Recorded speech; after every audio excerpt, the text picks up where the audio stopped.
Welcome back to Selling on Giants, e-commerce news and updates for the week of August 19th, 2025. I'm Mr. Will, host of the Selling on Giants podcast. Every week, I break down what's happening across Amazon, Walmart, and the rest of the e-commerce universe so you don't have to scroll seller forums or decode vague press releases. Let's get into it. Walmart is giving sellers a holiday present early. They're waiving storage fees from October through December for products in Walmart fulfillment services.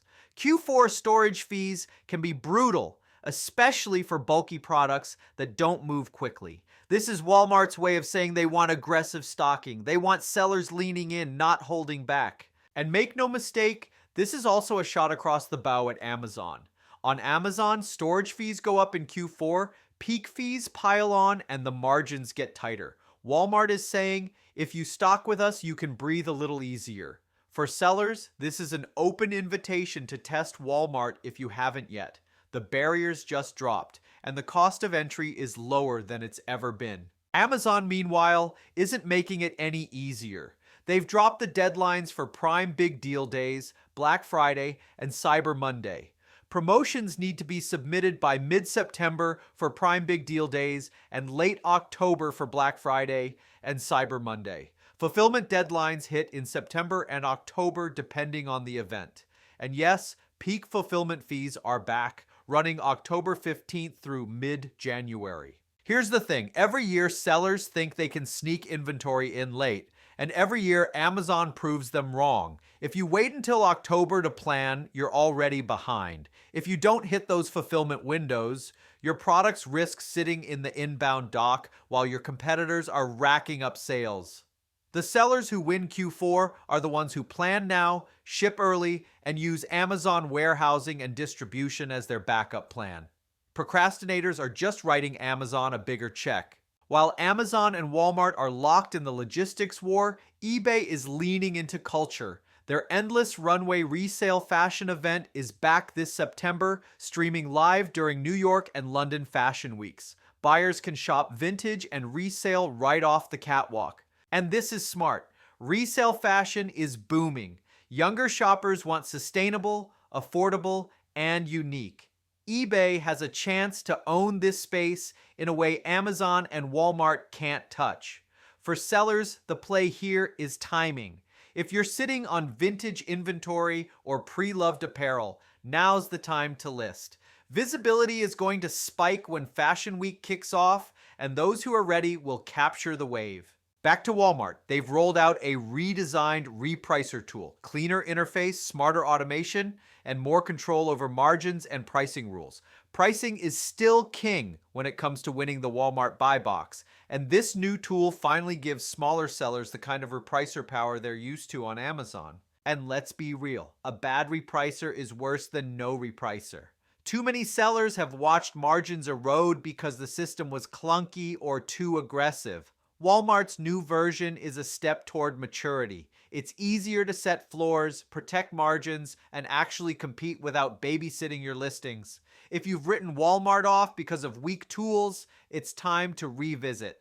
Over on Shopify, they've updated their SEO playbook. Think of it as the starter pack for visibility. The advice isn't rocket science, but it's exactly what most stores ignore. Clean URLs, metadata under 60 characters, alt text on images, faster site speed, schema markup. And here's the reality. These are the little things that separate stores that rank from stores that vanish.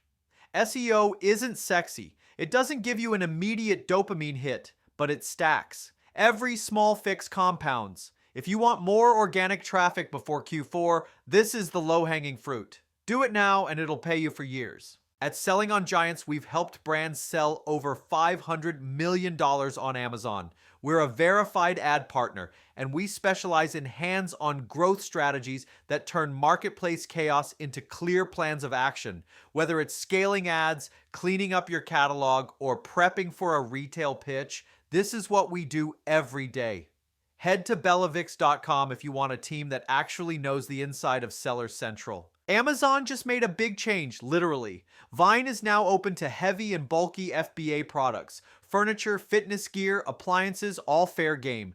This is a big win for sellers of oversized items. Early reviews have always been tough when shipping costs scare off buyers. Vine gives you a direct path to credibility. And if you're in one of those categories, you know how hard it is to get momentum. $1,000 treadmill doesn't fly off the shelf without trust signals. Opening Vine to bulky products is Amazon admitting that reviews are the oxygen of the marketplace, no matter what you sell. If you can afford to seed units into Vine, it's one of the best investments you'll make in Q4. Shoppers, however, are starting to pull back. Consumer sentiment dropped for the first time in 4 months, down 5%. Inflation worries are back, durable goods are taking a hit, and big ticket purchases are slowing, which means shoppers are going to be more deal hungry in Q4. This isn't doom and gloom. People are still spending, but they're trading down. They're looking for value. They're choosing deals over splurges. For sellers, the strategy this holiday season is simple. Lead with value. Create bundles, sharpen your discounting, and position your products as smart buys.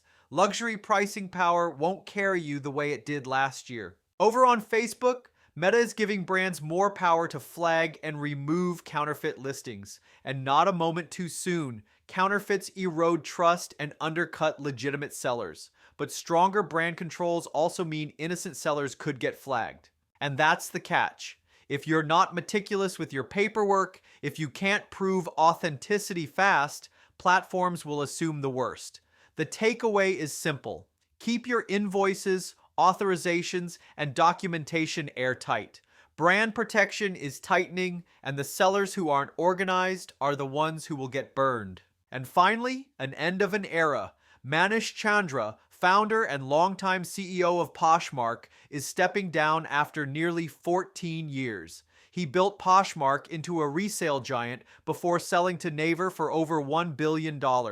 His exit signals a transition. Leadership changes always ripple down. Policies shift, monetization strategies change, seller fees get restructured. If you're selling on Poshmark, watch closely. Platforms change leaders, leaders change playbooks, and you don't want to get blindsided. That's your Selling on Giants news and updates for the week. We covered Walmart waiving storage fees, Amazon's Q4 deadlines, eBay's resale runway, Shopify's SEO playbook, Vine for heavy products, consumer sentiment, Facebook's counterfeit crackdown, and leadership changes at Poshmark.